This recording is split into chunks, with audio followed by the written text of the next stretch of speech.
मुसलमान एकता, हमारा तो विचार ऐसा है कि ये शब्द ही बड़ा भ्रामक है। ये दो है ही नहीं, एकता की बात क्या है, इनको जोड़ना क्या, ये जुड़े हुए हैं। नमस्कार, मैं हूं प्रज्ञा मिश्रा और आप देख रहे हैं प्रज्ञा का पन्ना। हिंदुस्तान में 5 राज्यों में विधानसभा चुनाव से पहले भागवत जी ने बताया है कि हिंदू मुसलमान आपस में जुड़े हुए हैं, लेकिन कुछ समय पहले तक भागवत जी के शिष्यों को ये ज्ञान प्राप्त नहीं था। भागवत जी कहते हैं कि हिंदू मुसलमान दोनों जुड़े हुए हैं, लेकिन ये कैसे जुड़े हुए हैं कि प्रधानमंत्री जी तो कपड़े देखकर पहचान लेते हैं। ये आग लगाने वाले कौन है, वो उनके कपड़ों से ही पता चल जाता है। भागवत जी कहते हैं कि हिंदू मुसलमान का डीएनए एक ही है। 40,000 साल से दोनों एक ही के पूर्वज हैं। इस बात की खोज पहले हो जाती तो देश बड़े बड़े हिंदू सम्राटों से महरूम हो जाता। गोरखपुर जनपद के अंदर कहीं भी ताजियां नहीं उठाने देंगे, कतई नहीं उठेंगी, और हम इन ताजियों के साथ भी अपनी होली भी मनाएंगे। ये मुख्यमंत्री योगी आदित्यनाथ जी हैं। बयान तब का है जब मुख्यमंत्री नहीं थे, तब शायद हिंदू मुसलमान को जोड़ने वाले फेविकोल का निर्माण नहीं हुआ था। हिंदू हृदय सम्राट इस सदी को हिंदुओं की सदी बता रहे हैं। ये हिंदुत्व की सदी है, और हिंदुत्व की सदी केवल भारत की नहीं दुनिया की सदी होगी।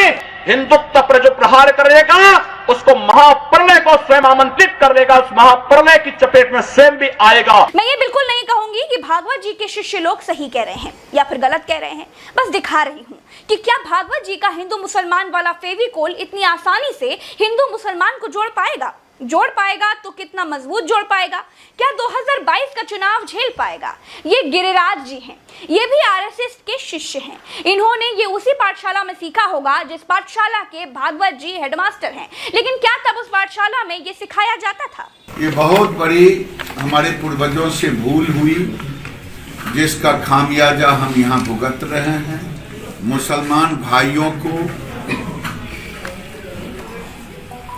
वहां भेज दिया गया होता, आज ये नौबत ही नहीं आती। या हो सकता है कि हिंदू मुसलमान के इस जुड़ाव का आविष्कार अभी हाल ही में हुआ हो।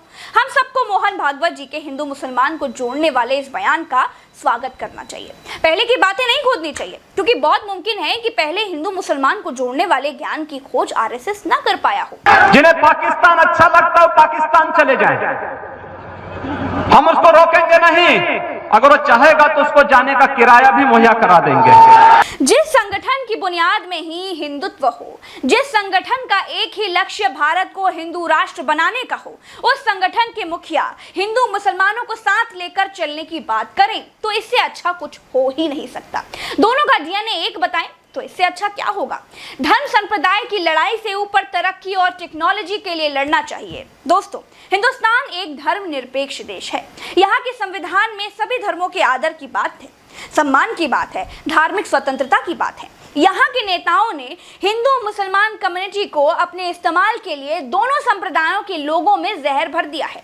हिंदुओं के खिलाफ मुसलमानों को भड़काने का ठेका हैदराबादी पार्टी ने ले रखा है, और मुसलमान से हिंदुओं को बचाने का ठेका दुनिया की सबसे बड़ी पार्टी के नेताओं ने ले रखा है। यहाँ चुनावी मंचों से हिंदुओं को और मुसलमानों को अलग करने का खेल खुलेआम होता है, सबको मालूम है।